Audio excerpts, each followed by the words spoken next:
All right, I want to welcome back my friend, the smartest man ever on the podcast, Richard Howle, to the Business of Fun. What's up, Richard? Hey, Dave. How's it going? Oh, I live in America during the pandemic. I will let you choose your own adventure there. I am completely fine. I'm cracking jokes today, so I think that means I'm doing pretty well. I think cracking jokes is all we can do at the moment. Hey, it's a grim time. It's you got two choices. You can either you can be steely and kind of like do the best with it, or you can just sort of let it overwhelm you. And I try to choose to be, I say I take my marching orders from the Queen. So she told me to have a stiff upper lip, so I do it.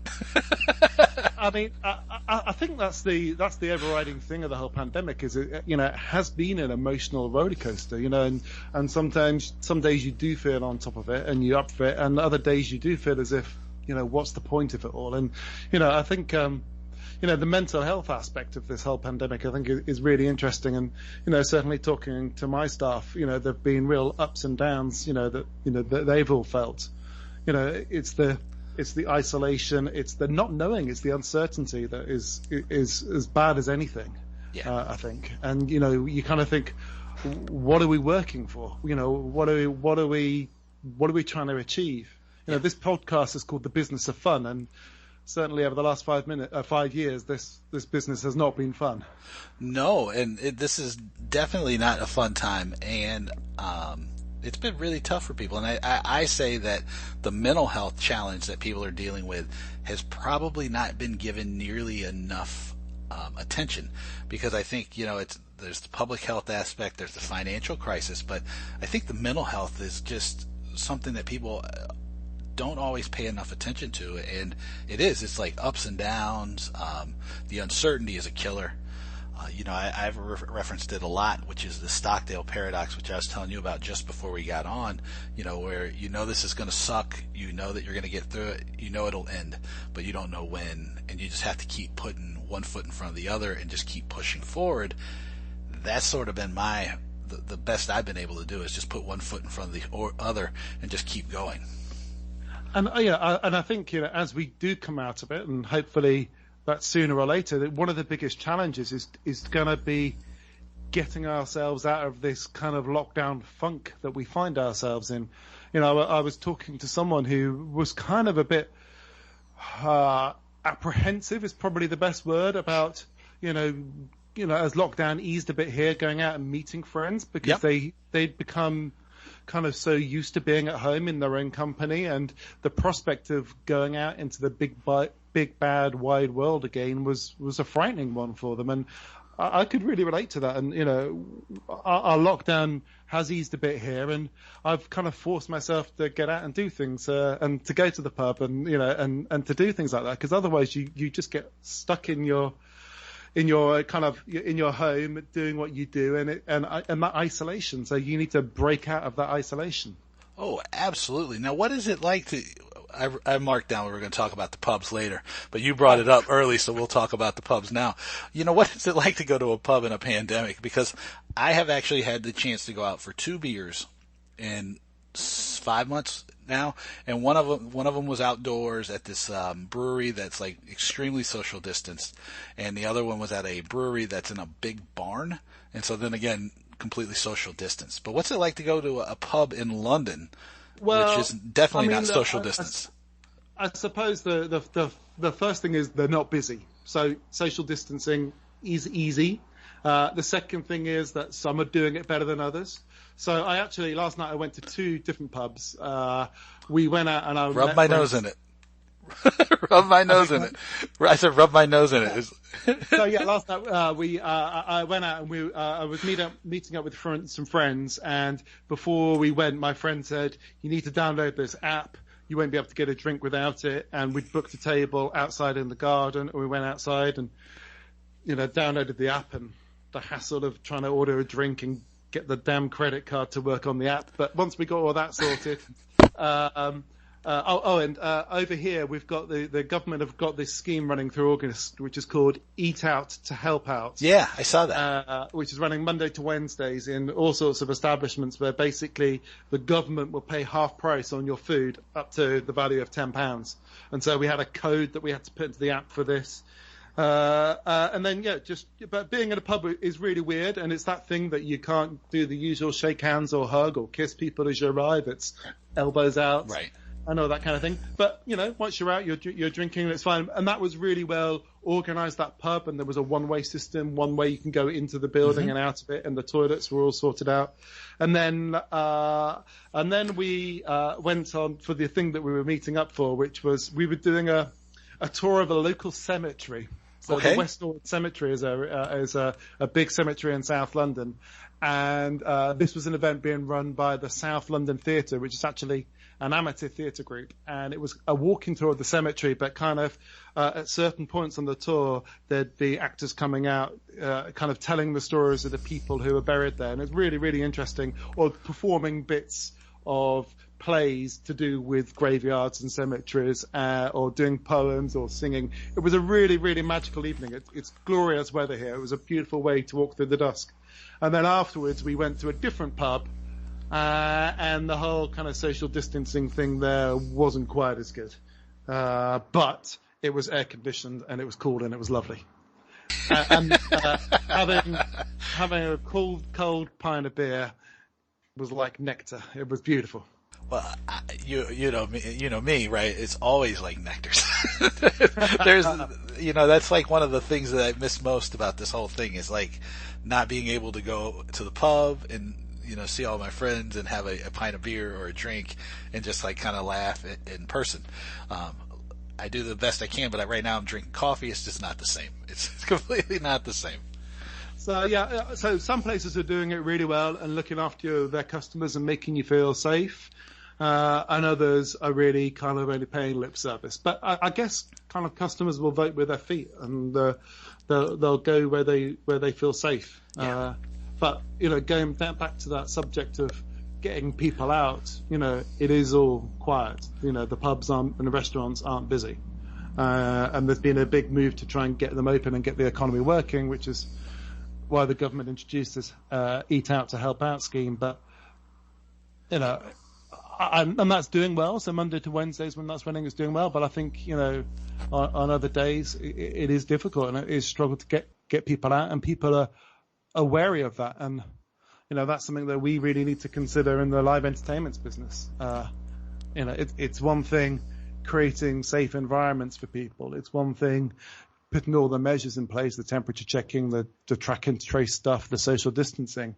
But actually people have got to feel confident about getting out there and coming to events again. And I think that is going to be a long journey back, getting people comfortable with going to events and actually getting on public transport to get to those events is going to be a difficult thing. You go on, you've been to London a few times and, how busy the tube is. Yeah. But the tube is empty now. People just aren't travelling. The traffic is busy. There's a lot more cars on the road, but people aren't travelling by public transport.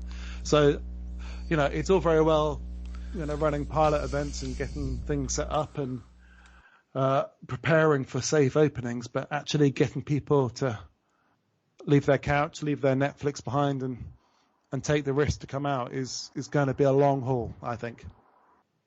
Yeah, it's one of those things that's interesting because I have talked to a lot of teams, sports teams here in the States about this, because there's sort of been this theory floating around and that I never bought into, but now people are starting to get information back from their customers that, as soon as we can do things again, everybody's going to go nuts and they're going to be back. Everybody's going to be able to throw open the doors. It's going to be great. Everything's going to go back to normal. And I was like, I don't think so. And that's been true, and I don't think people are really paying attention enough to this mass transit, right? Like, do I feel safe on the tube? Do I feel safe around crowds? Do I, then there's the financial impact, which we're feeling much more heavily probably than you are in the UK. There's just so many different factors that you have to really almost, I think from my point of view, redesign the way that you're marketing and selling the event and the experience to people, because there's going to be a lot of new barriers to people's committing to coming out that weren't there before. Yeah, and I think the longer it goes on, the harder it gets.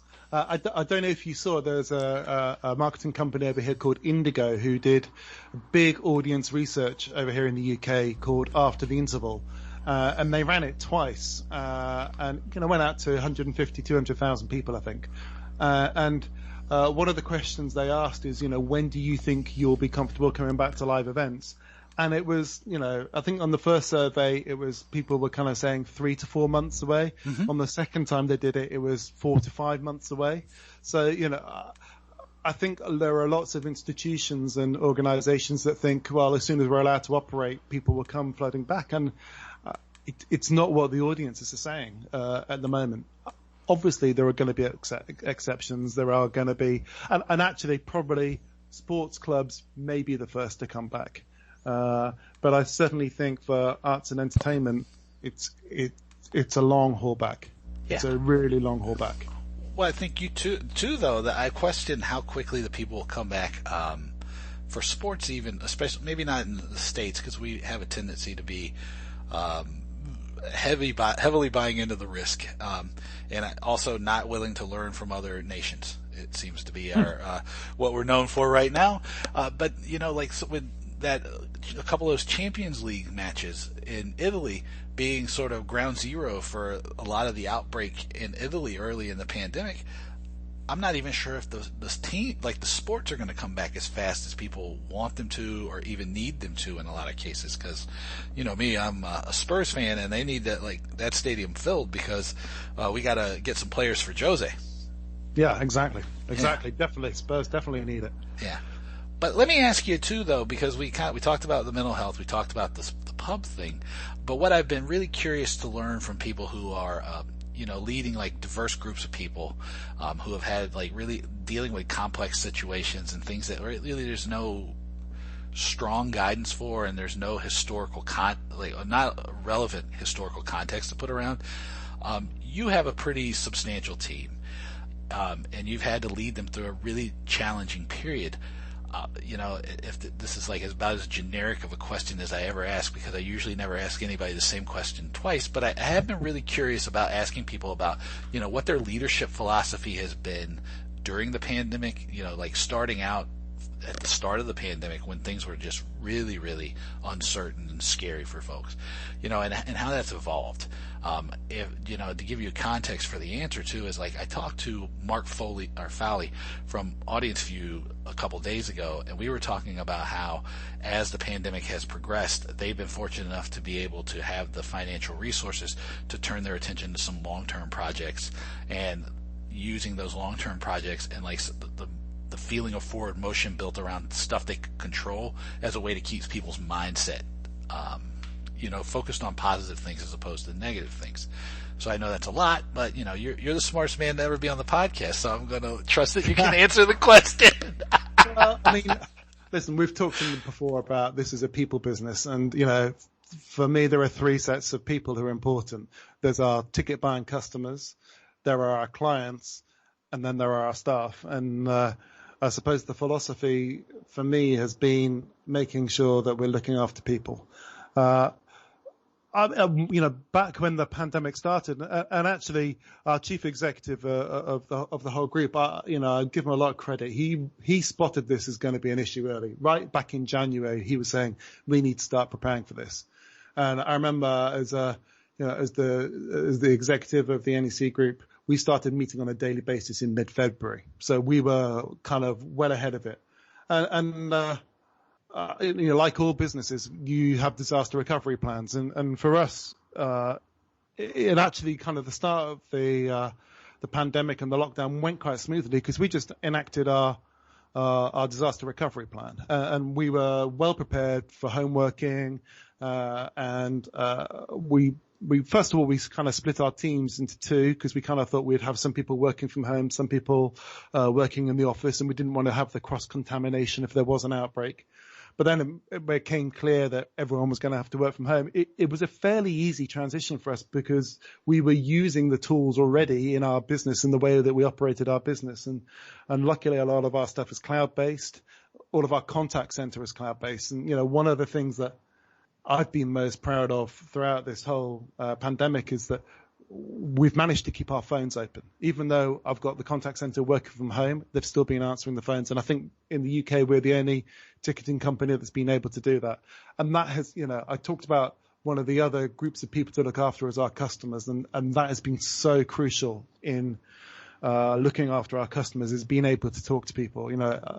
I know myself from dealing with other companies during the pandemic, not just ticketing companies, but airlines and all sorts, that whole thing that you can only email people and you don't get a response. And, and it just builds up the anxiety of what's happening with my booking or what's happening with my plane ticket, et cetera, et cetera. So actually still being able to talk to our customers was really, really important and has been a big part of what I think that we've done well during the pandemic. Yeah, I would say that putting so much emphasis on talking to customers during the pandemic is likely to accelerate their willingness to come back to you afterwards, because it's a big issue in the States, right, where I think Ticketmaster's been involved in this, StubHub's been involved in this, I think almost everybody has been, where they've changed the terms of service, they've changed the refund policies, they've kind of changed a lot of these policies quickly, and if I gave the wrong names for companies, forgive me, but it's been a kind of a constant story in the States. Or if I didn't name everybody, forgive me for that too.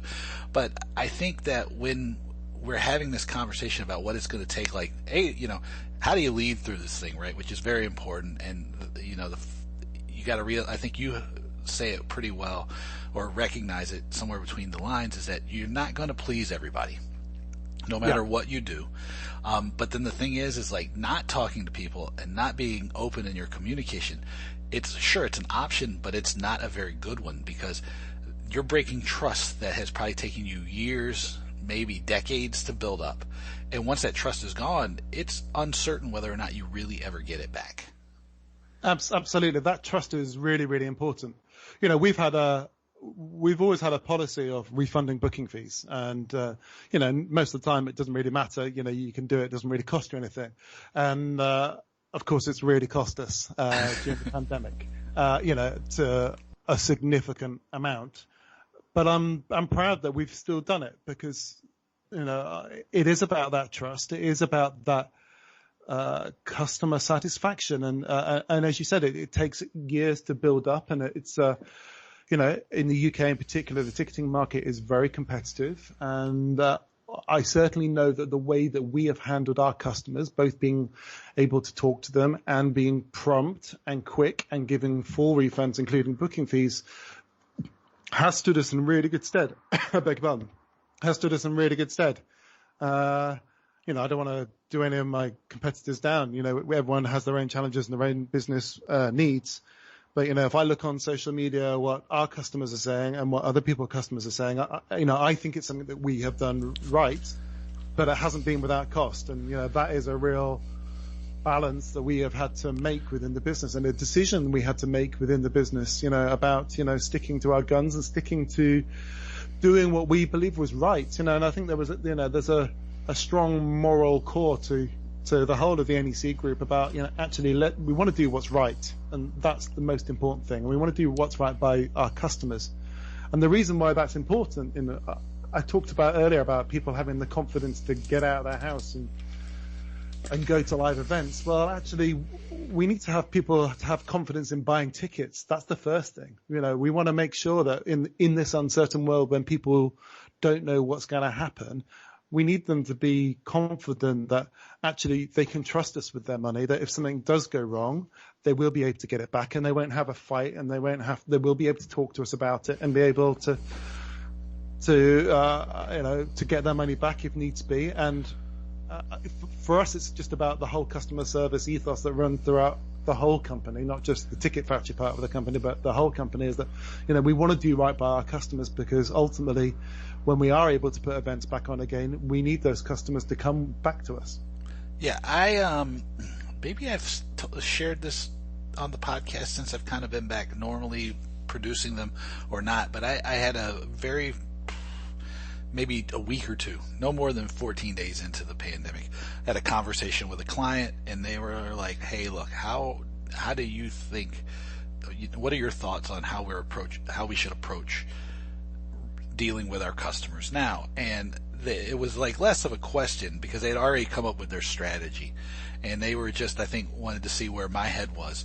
And what they ended up saying was like, we have a lot of partners, and we have been in business here for over 100 years, and we don't want to be the reason that business goes out of, they can't make their payroll, can't meet their obligations, can't do something because we held them to a deal in a time that was like really, really brutal. Yeah. And I was like, well, that would be the way I would do it, but everybody has, sometimes I understand there's situations that don't enable that or you won't allow you to, but that would be the way I would do it. And they have been, the feedback from their customers has been entirely positive, whereas I know a lot of people around me and a lot of the corporate buyers that I talk to regularly, they're very frustrated with a lot of the sports teams here in the States because at 5 or 6 months into the pandemic, they haven't still not talked to somebody on the phone.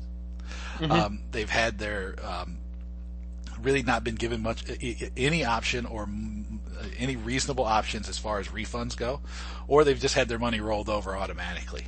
And I think that's going to have a lasting impact on people. And so even if it hurts, like refunding the fees right now in the short term, if you have the disaster recovery plan in place, you have a customer-focused business style, it's going to pay off because, like you said, you're competing with tons and tons of different people to sell the tickets you have.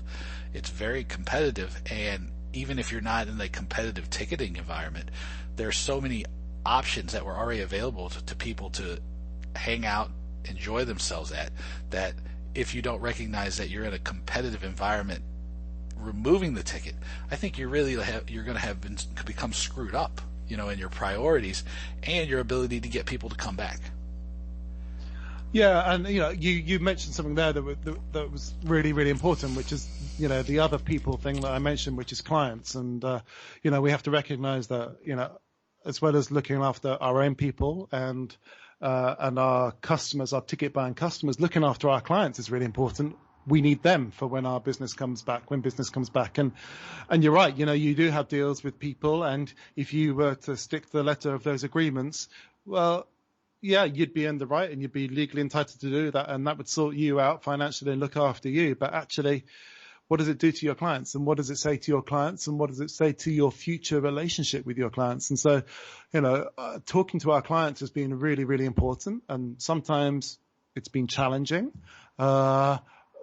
But everyone's fighting for their business, and you have to find a way around. And some of our clients have been absolutely fantastic. Some of them have been more difficult, but not unnecessarily difficult. You've always understood where they're coming from, but we've kind of found a way around it all, and we've got to a position where hopefully we've been able to satisfy the needs of ticket buying customers, our business and their business, and and that's the whole thing. And communication's been a big part of how you get through this pandemic. And the other people element is the staff, and communicating with the staff has been really important. Everyone working remotely, and having the forums where people can communicate with each other have been really, really important.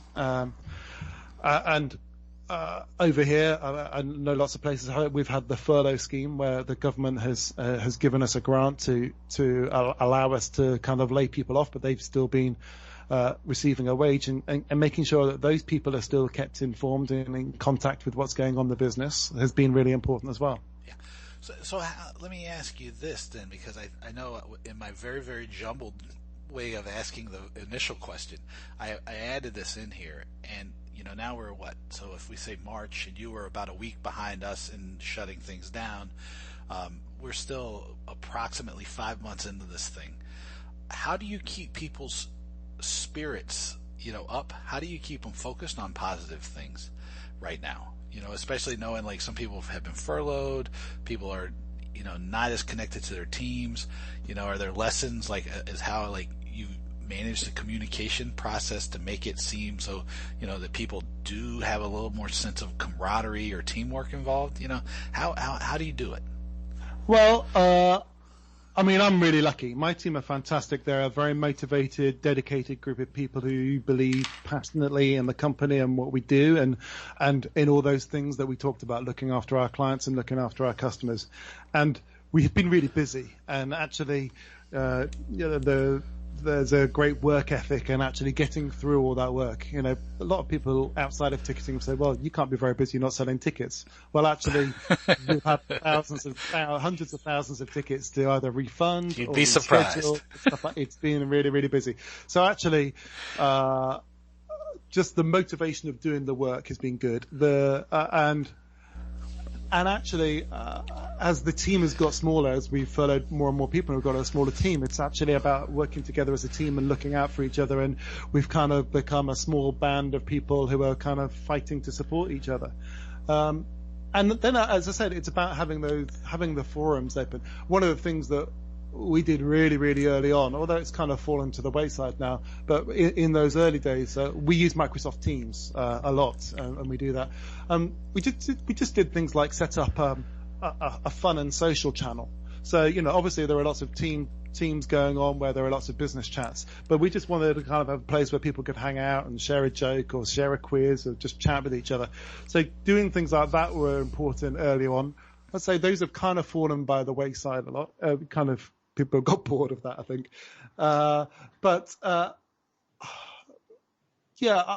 mean, I don't know how much credit I can take really, because I'm really lucky. My team are really good and they are motivated, and I suppose the driving force is, you know, a collective desire to do the right thing by our clients and our customers, and so it's a professional pride that's kept us motivated. There is a loyalty to the company and to what we're doing and what we're trying to achieve as the company. So we want to hold on to that. So kind of still presenting that vision of the future of what we want to achieve and what the other side may look like. I don't really know if there is any magic ingredients. I think I do know there are magic ingredients. The magic ingredients are always your staff, always your people. Yeah, I was going to say, there's always, I knew you'd come up with an answer for the magic ingredient. I know you. No, I think it's actually the magic really is probably in the consistency, because, and I don't know, and I'm sure that, actually I know you, so I'm sure this is absolutely certain. It's the, I think that even though I'm obviously extremely American, I still do a better job than most Americans of making sure that I'm checking on the person. And I'm spending time making sure about the personal interaction. And I think those things add up, right? It's like we talked about the mental health aspect at the very start, and it's really just being there for people, and it's just letting people understand that, like, hey, I may be, you know, have a different role or a different title or a different position or, you know, a different perspective on this, but I can recognize how difficult this is for everybody, and I want to be here for you to support you, because that's, I think, really, like, this has highlighted so much, or it should have, the power of our communities and the people that we know and that we're fortunate enough to share relationships with. And, you know, to me, when I ask people about this part about keeping people focused, a lot of times it comes back to the relationship and understanding and recognizing how important and valuable the relationship is, and investing time and energy and making sure that relationship is strong, and even in a lot of cases strengthened, despite the physical distance or the inability to, like, have those kind of casual bumping into each other conversations. But maybe I'm being a little too hippy dippy here. No, I don't think you're right. I think you're entirely right. You know, the other thing that has been really important to us is to be honest. Is to be honest with the staff. Is to let them know what's going on. And, you know, there isn't much that they don't know that I know that they don't. You know, where I've been able to tell them about what's happening with the business, what's happening with our clients, etc., is being open and honest. And sometimes being open and honest is being brave enough to stand up and say, I don't know the answer to that question. Yeah. And you know, we have held I think 3 or 4 kind of all company kind of team meetings and stuff like that. And, you know, it's most of the meetings have just been Q&A. You ask us a question, we'll try and answer it. Right. And I certainly know from the feedback that I've had from my staff is they've just been honest about that. They know that there are questions that we can't answer, and we haven't tried to BS them about that. We haven't tried to hide things. We've been honest. We've told them when things are gloomy and grim, and we've told them when there are things to be positive about. Yeah. And in this situation, everyone recognizes that there's a great uncertainty, and they appreciate when you're being honest. That you're not adding to that uncertainty. Yeah, I think the being honest thing can't be stressed nearly enough, because I think that most of the time when organizations and leaders, people, get themselves into trouble is when they really do try to BS people or make things up on the fly or whatever they're doing, because an okay answer is to not know the answer. And we've kind of created this environment, and I know it's super common in the States. I don't know if it's as common. I hope it's not as common in the rest of the world, where if you don't know the answer, you refuse to say that you don't know the answer, and then you just kind of try to fake it through until you fake your way through an answer, and everybody knows that you're lying. No one calls you on it, and then all it does is it causes just way more trouble and disruption than really is necessary. And it's stupid. I've been way trying to be way more upfront about it. Sometimes I don't know the answer, or I don't have the right answer, but we can figure it out together. And I think that's just like a way better way of approaching life and people and leadership. But I know that I'm still, at least in the States, in the minority on that one. For me, it's a question of trust and faith, and more so than ever, you're trusting your staff. You're trusting them to work from home and to do a good job, and there's no one supervising. And if people feel as if they're trusted, then they kind of behave in a responsible way. I kind of find, and being honest with people is about trusting them to be an adult about the answers you're going to give.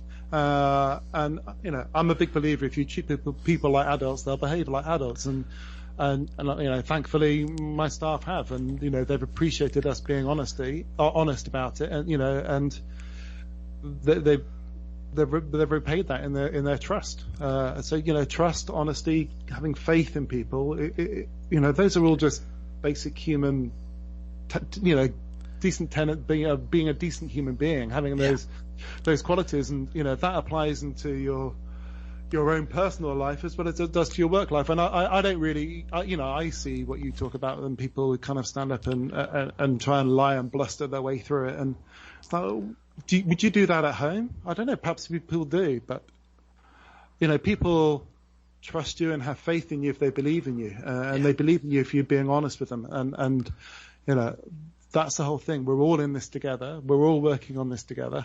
We're all trying to get through it together. And in order to have that team spirit, in order to do that, there has to be that trust and that faith within the team. And and hierarchies, I've never been a big one for believing in hierarchies. I'm here, my job is to lead, is to set the strategy, but that doesn't make me a better person than anyone else. That doesn't make me clever or more special. That's just the role I'm doing. And just because that guy over there is the guy who works in the mailroom doesn't mean to say he can't come up with valid ideas. Yeah, the way I think about it too is, I won't. You told me something once, and I about like, hey, I'm lucky enough to be in the position because there's so many other people who could have been just as successful as I was. And I think that the other quote was much more fueled, but the gist of it's the same. Yeah, exactly. The gist of it's the same. And I think what it does, and this goes back to your answer, what it highlights though is something that I don't think we always pay nearly enough attention to, but we pay a tremendous amount of lip service to, and that is the importance of the team we have around us. Because I'm getting better all the time too about sharing this, because I had some really, really great successes, especially early on in my career, that were huge things that allowed me to be what I do now and be who I am now. And I really can't thank the people that helped me do that, make those things happen more than anything. And I think a lot of times, being a leader, you have to recognize how important the people are that help you achieve your successes.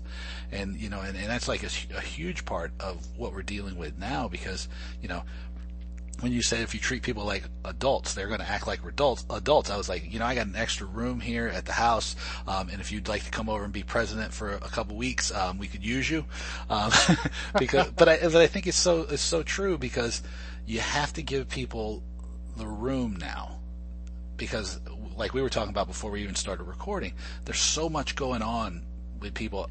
Number one, trying to get a full workday in, juggle the demands of their family lives or their, and deal with the mental health issues, deal with the physical health issues, right? You got to give people a little bit of freedom and also a little bit of respect that they're going to do the best they can.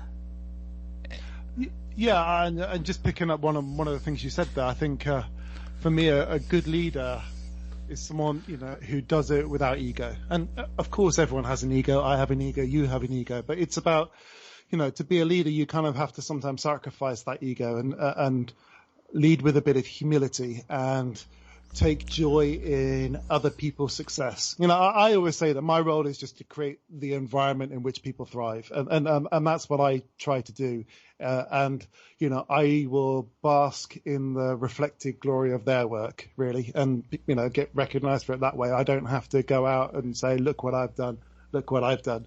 I get my glory from saying, "Look what my team have achieved," and hopefully I play a small part in that by creating an environment in which they can achieve and they can be their best. Right. I think that the way, and that approach that you've developed is something that over the years I've gotten a lot better at doing. And now I don't,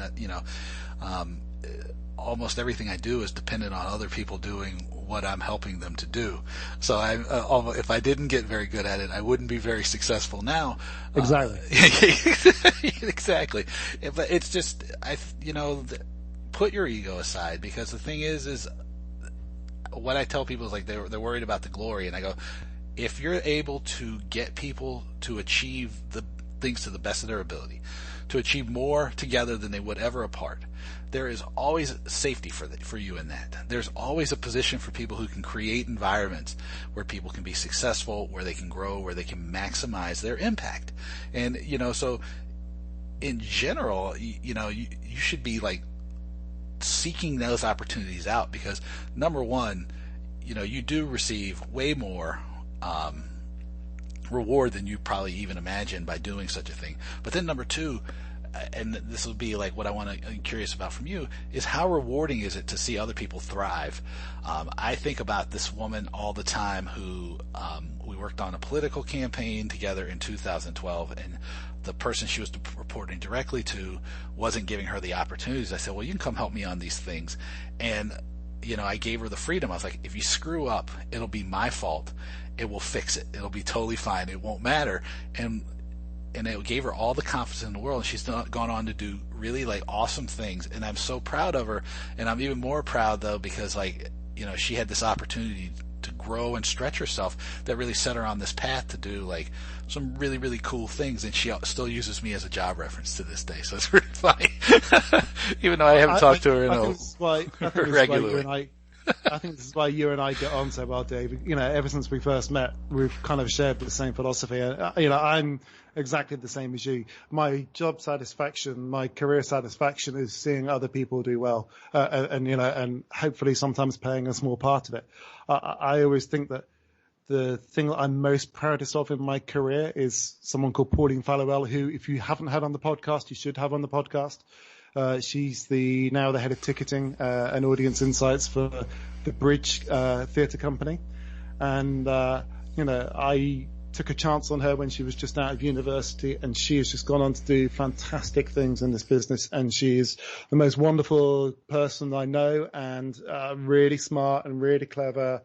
I just watch her career and I'm full of pride. And that's one of the things that I think is my best achievements in my career is, picking someone who had no experience, I don't know, there was just something about her that I just picked her out and started her off and trained her up, and now she does great, wonderful things.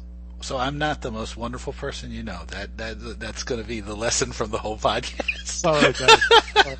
Well, you let yourself down by supporting Spurs. So, let me ask you this before we have to go, because we actually have been on here for like a long time now, between my technical difficulties and talking before, which is, I know all our technical issues before we started. You wouldn't think that we both kind of work in a technology business, would you? Yeah, don't tell anybody the secret's out of the bag. But how do we bridge the gap from where we are now to the future, right? And I'm curious because you deal a lot in revenue, right? Which is sort of my playground as well. And what people have been asking me is, how do we, I guess, keep our audience, work with our audience now, maybe even grow our audience a little bit, and create some sort of pathway from where we are now to when we can have people back that keeps people engaged, keeps them excited about the events, keeps them sort of not, away from some of those bad outcomes that we were talking about earlier in the podcast. Wow, now you bring this up. Have we got another half hour? This is one of my favorite subjects. Now that I figured out the technology thing, we got all day, because I've recovered the podcast that I deleted by accident, so we're totally fine now. We got all day. I mean, revenue coming out of this is going to be really, really interesting. I think. Gosh, I don't know where to start with this. There were so many things that are swirling around my head. Let's start off with online streaming and free online streaming. I don't think that's helped anybody. I think people have got used to seeing stuff streamed for free. So I don't think that is going to encourage anybody to spend money on buying tickets. The whole Netflix thing, the reason why Netflix is so popular is, over cinema is because, your monthly subscription is less than one cinema ticket a month, and you can just sit on your sofa and enjoy it and not go out and have to pay, mega bucks for your popcorn and your soft drink. So there's that whole element. Over here in the country, over here in the UK, our government introduced a tax cut for a limited period for tickets, entertainment tickets, amongst other things. And, there were a few conversations with clients about whether they should pass that tax cut on to customers. And my answer was emphatically no. That tax cut was there to support you, not the customers. And really, taking £10 off a ticket is not at this time going to persuade anyone to come who isn't going to come in any case. People aren't booking, and just having a £10 off a £50 ticket or I can't remember the maths were, is not going to be the difference. So bank that money for yourself, or look after yourself here. But remember that when we do come back, people are going to be price sensitive. You alluded to it earlier. People are out of work. People have lost jobs. People have lost income. Over here, our furlough scheme ends in October. So come November, all those people, I can see across the whole of the country and in lots of industries, people are going to be out of work. So price is going to be really, really sensitive. And I think in our business, and I think our entertainment business, it's actually going to have to come down to artists. Artists are going to have to look at the deals that they're getting, because everyone else up the supply chain is going to feel the pinch. And I don't know if you saw, there was a leaked thing a few months ago about Live Nation redoing all their deals with artists. Yes, I don't know if you saw that. I thought that was really interesting. Shifts a lot of the burden back over to the artist. Live Nation have had a lot of criticism, rightly or wrongly, over the past few months. But I actually really supported them in doing that, because, I think we've had this conversation before about, why tickets get so expensive, and that's because artists can only make revenue out of performing live rather than online streaming recorded music. Well, you've also done a really great job of breaking down what goes into the pricing. A lot of times, this is where you're the smartest man on the podcast comes from, is that, showing people exactly what goes into this, because even people who work in the industry don't always recognize all the costs and all the crazy things that go into the pricing of a ticket. Yeah, and actually, people should look at that leaked memo from Live Nation. It was a bit eye-opening about how they pay their artists and what they pay their artists. And Unfortunately, ticket prices are going to have to come down, but that isn't going to reduce the costs of putting these events on. So unfortunately, I do think it is going to be the artists who are going to have to take a bit of a haircut. Now, what I'm talking about here are the big mega artists. I'm not talking about the person trying to scrape together a living, playing gigs for £100 in a pub or a small venue or something like that. I'm talking about those artists that do arena tours. Those deals they can't be as generous anymore if we want people to come back to live music, because ticket prices are going to have to come down. And really the only fat in that chain is at that end of the market. That may be an unpopular thing to say, but that's the truth. I think it's completely the truth, because I think that what had happened at the end of the cycle, right? Because I was like, oh, these trends are already playing out no matter what. Was that you had seen the artists were in such a strong position because of the competition between, Live Nation, Axis, a couple other really big promoters, that they could demand almost anything they wanted to, and so it was getting to the point where even splitting up the fees and some of the different income streams wasn't enough to cover some of the costs for these things, right? So it was really, really super tight, and I think that it was unsustainable even if we hadn't had a pandemic. I know, and you talked about some of the articles are written about pricing and stuff like that, and most of that's been based on theatre and West End theatre, and there's going to be a really interesting change in the West End theatre market, I believe. It was getting to a situation where there was so much product wanting to come into theatre that the theatre owners really had the whip hand, and they would be saying to producers, okay, you can have our building, but you can only have it for a 12-week run, and you need to pay this much rent. And that was putting real pressure on theatre producers to jack up prices, to get ever bigger names into their shows who are demanding, big fees to go into the shows, which caused prices to go up, and because they only had that small window in which to recoup their money and make their money and get out of there.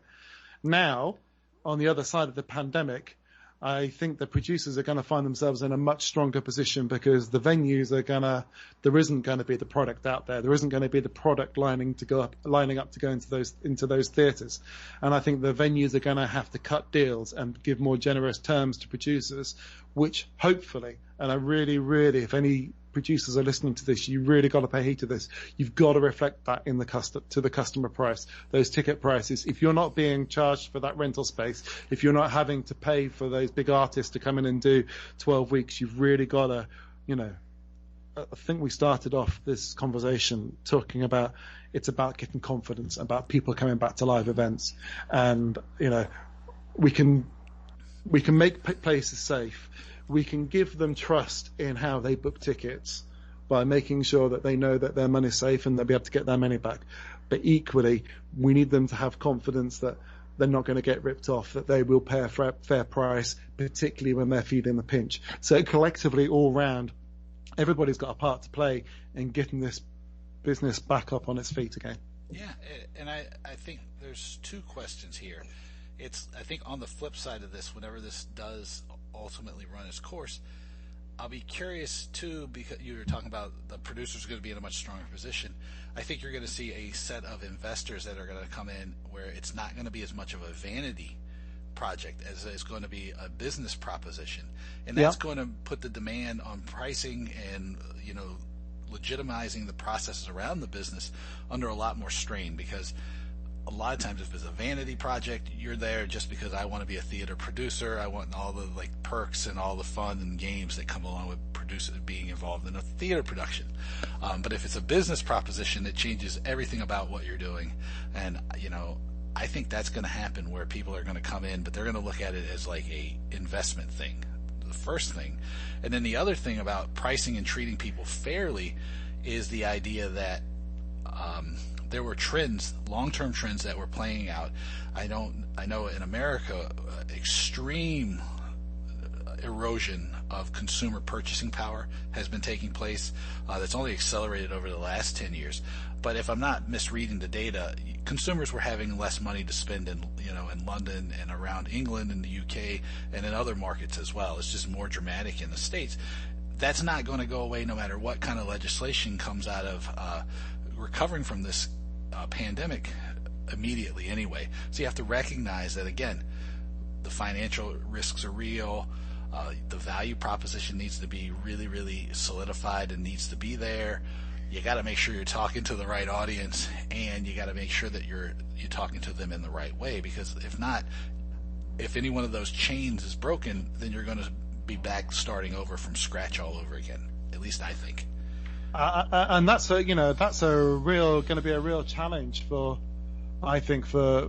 people trying to put productions back on the road, is actually who is going to be prepared to invest. Investing in particularly theatre was always a risky business. Now it's just proved itself to be even riskier. Who's going to put their hand in their pocket, and I think that is a big thing that we need to, as an industry, consider. Who is actually going to stump up the money to put these things on. And it's another reason why they're not cheap. There's no doubt about that. I think that's another reason why I think the first people out of this are the smaller outfits, are the smaller productions, the smaller theatres, the smaller venues, the smaller production companies who can put on things a bit cheaper and do things be a bit more flexible about it. I think those big mega musicals are going to be really hard to restage. They've all been shut down. They'll be shut down for the best part of a year. And, essentially opening up again will be incurring the same cost as putting them on in the first place. If you're an investor, are you prepared to do that? You may not have the money yourself. Wherever your source of your income may have dried up. And, yeah, it's a big risk, which is why I think there will be a lack of product out there, which, means that those people who are able to produce, who are able to do it efficiently, who are able to get the investment, are really going to have the whip hand, and let's hope that they use that responsibly and price their stuff fairly, because it would be a disaster if people were able to get things back up and they tried to take advantage of that. I can't imagine anyone would, because everyone is alive to the economic realities they live in, and I really do think that the prices will come down. I just think that I can't imagine anyone would be stupid enough to outprice them in this market. You obviously haven't seen some of the people who have called me over the last week or two, because they are going, we threw these shows on sale for September and October of next year, and they're not moving, Dave. What's the problem? And I go, well, that I have a pretty standard spiel at this point, and where my point of view is, and they would just be pricing as aggressively as they were before. So I'm hopeful that maybe some of these big failures, I won't name names because I don't want to bust anybody's confidence or anything, but there's some big failures on the horizon of the few shows that have gone on sale now for a year from now. I hope that they'll give people pause and help them reset what their thinking is, because I don't know. It's going to be really tough if you miss this opportunity when you relaunch to really keep your business alive, I think. Yeah, my philosophy, when I was working a lot doing pricing for shows, was always make it a hit before you act like you're a hit. So, don't start off with your prices sky high. When there is the demand there, yeah, go fill your boots. That's the time to do it. But you've got to make it a hit first. You've got to encourage people in. You've got to get to 80 and 90% before you jack the price up for the last 10%, all that kind of thing. Start from a low base and build up. Yeah. So I don't need to tell you this stuff, Dave. No, you know me. I was on the people just call me and they go, I just wanted to hear you talk about money. And I go, there's worse things in the world for people to be known for than to just be like, well, I can pull money out anywhere. Actually, speaking of your business, I think the business to have been in was your old friends in the credit card companies, because actually, to be fair, I know that they have seen a decline in revenues across all sorts of things as spending's dropped. But in terms of ticketing, they made their money when we sold the ticket, and they made their money again when we refunded the ticket. And that's the thing that a lot of people don't understand, is that credit cards, they charge you for selling the ticket, and they also charge you for refunding the ticket. Yeah. And that's been a real kicker. Banking banking is always the good business to be in. If you put your money, your thumb in the middle of the money, that's the spot to be in. Well, one final one. Then, so would you suggest then for people who are listening, who are trying to figure out how to stay in touch with their market right now? What is a useful way to continue to build a relationship, to deepen the relationship, and kind of help set yourself up for the future? Because I know you said that the online streaming hasn't really been good for anybody. There isn't as much demand right now, even when things are going on sale. In the best of times, I think that there's been a struggle to, make that connection between an audience and, the production and the venues. But now's a good time because really, it's probably the most important thing we can focus on is making sure that we're strengthening the relationship with our customers, even if we don't have anything to sell them. I mean, that was a big dilemma for us during certainly the earlier part of the lockdown. Is how do we keep communicating with our customers? This doesn't feel like the right time to be selling them stuff. People don't want to buy, so why are we sending out communication that's all about sell, sell, sell?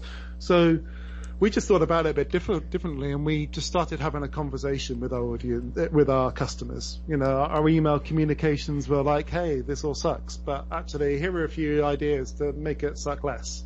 And we were linking to things like online streaming, but all sorts of things that we were linking to. We were just having a conversation. We were telling our customers that, hey, we're feeling it too. What you're feeling, we're feeling too, and this is what we're doing to keep ourselves amused and keep ourselves upbeat. And our engagement rate from our email marketing was much higher than it normally is. Much higher is when we're trying to sell people stuff. How much higher, if you can say? I can't actually remember off the top of my head. I think I don't know. If I would say it, I'd get told off by the head of marketing for getting the figures wrong. But it was significant. It was significant. Okay. It was significantly higher, and actually just anecdotal feedback from people who I know who receive our emails have always said that, have been saying the content of them is good, and so. And gradually as it's gone on, and we've had a few things to sell, we've put a few sales message in, but we've kept the philosophy of. We're having a dialogue with you. We're not just here selling you stuff. We're talking to you. We're talking to you about what you're interested in, what we're feeling, what are you feeling, what you might be interested in. And that tone of voice we've kind of kept that going.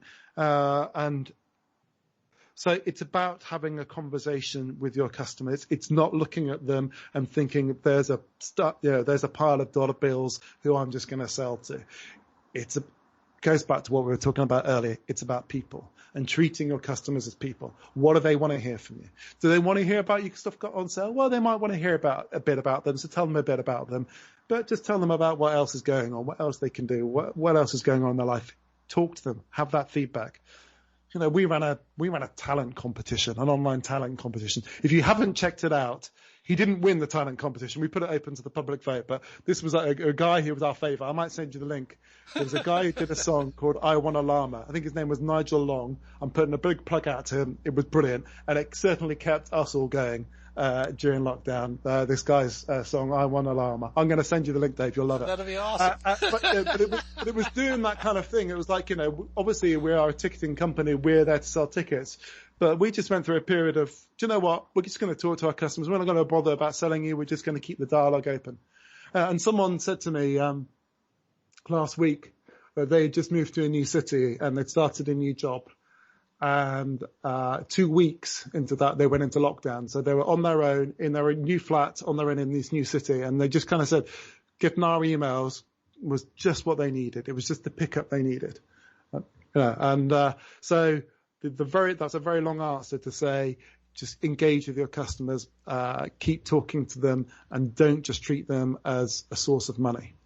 Well, I think you actually don't even realize you did it, but you kind of encapsulated the entire philosophy that I have, which is like, sure, I know how to make money and market and sell. Dave, it's because I've listened to a lot of your stuff before, so I'm just going to reflect. Yeah. But everything goes through people, right? And I've always felt like if I can do right by people, then I'm going to be able to profit myself. And it always begins with this thing: what can I do that's right for people? And I think that's the big philosophy that needs to carry everybody forward, is like, how can I do right by the people that I want to serve, that I want to be in a member of my community, so that when things are coming back, they're willing to come back with me. But that's me. What am I? I'm a hippie over here. I'm getting soft over here in the pandemic. Nothing wrong with being a hippie, although you need to do a bit of work on the hair. Because we have matching hairstyles. So I know, well, yeah, because as we started the lockdown, I decided, you know what, I'm just going to let it all grow. But I ended up looking like the wild man of Borneo, so I went for the Dave Wakeman look. I can't let the thing go more than like 10 days, and I start going nuts. So it's totally fine, and I like it. I approve myself. Where do I point people so they can check you out? I mean, besides like when I tweet out that you're the smartest man that's been on the podcast, and I share all your links. Thank you for being my biggest fan and my cheerleader. I appreciate that. So usually it's your mom or your dad, but in this case it's me. So I'm on Twitter at Richard Howle, Howle. So that's probably the best place to find me. Awesome. Well, thanks for doing this again. It's a pleasure. Always a pleasure, Dave. And look after yourself and the family.